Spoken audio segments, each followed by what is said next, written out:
La paix n'a pas de prix, a-t-on coutume de dire. C'est pour pérenniser cette paix que le chef de l'État dépêche plusieurs membres du gouvernement dans le Guira, où le bon vivre est menacé. Ici, nous sommes à Mangalmé. Depuis plusieurs mois, deux communautés ne se parlent plus suite à des conflits meurtriers répétitifs qui les opposaient. Aujourd'hui, devant trois membres du gouvernement, notamment le ministre de l'administration du territoire, Liman Mahamat, de la sécurité publique et de l'immigration, le contrôleur général Mohamed Sharfadine Margui, et de la communication porte-parole du gouvernement Aziz Mamad Saleh, ces deux communautés sœurs, notamment arabes et moubi, décident d'enterrer la hache de guerre et de regarder dans la même direction. Le préfet de Mangalmé, le chef de canton de Guira, le sultan de Fitri et les conseillers locaux de la province du Guira et du Bata se sont relayés pour saluer l'implication des plus hautes autorités au rang desquelles le président de transition, général Mohamed Idriss Déby Itno, sans lesquels le présent accord ne saurait être possible. Ils ont imploré la bénédiction de Dieu pour que plus jamais de tels malheureux événements ne se reproduisent. Tout en invitant les deux communautés à cultiver la paix et l'amour du prochain, le gouverneur de la province du Guira, Mohamed Togo Shohimi, et celui du Bata, le général de brigade Jimta Bendergon, ont exprimé leur joie et félicité les uns et les autres pour ce dénouement heureux. Le directeur général de la gendarmerie, le général de division Ismail Isaac Achek, qui dirige depuis plusieurs mois les opérations sur le terrain, a reçu des attestations de reconnaissance pour services rendus. Il a profité de l'occasion pour saluer ce retour à la paix entre les belligérants. Au nom du gouvernement, le ministre de l'administration du territoire, Liman Mahamat, a présenté les condoléances du chef de l'État aux familles éplorées. Pour lui, le chef de l'État, général Mohamed Idriss Déby Itno, fait de la quiétude de ses compatriotes une priorité.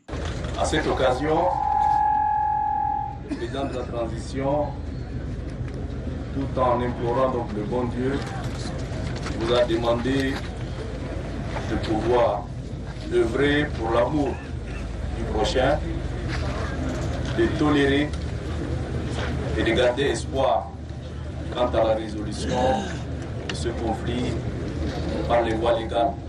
Iman Mahamat a insisté sur le respect des engagements pris pour favoriser davantage le vivre ensemble et la cohabitation entre les deux communautés. Après la signature du procès verbal, les trois leaders religieux ont prié pour un retour définitif de la paix dans cette partie du pays.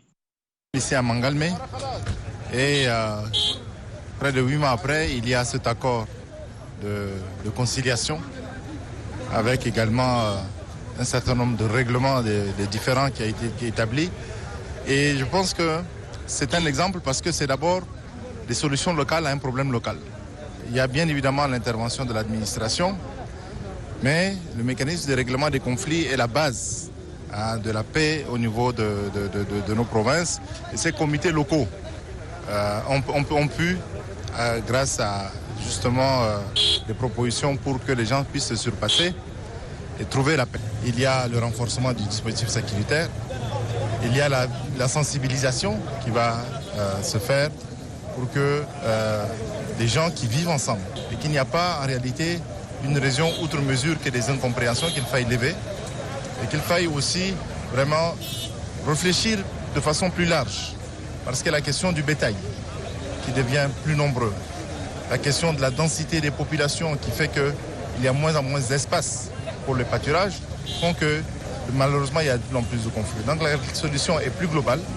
Et le Premier ministre a mis un comité spécial pour justement essayer d'anticiper ce genre de questions et permettre à ce qu'on puisse trouver des solutions palliatives. Parce que les couloirs de transhumance, par exemple, ne sont plus respectés. Donc il faut essayer de trouver un certain nombre de solutions palliatives. C'est l'objet de ce comité. Et aujourd'hui, nous célébrons Mangalmé. On espère que ça puisse durer et que ce genre de conflit ne se reproduise plus.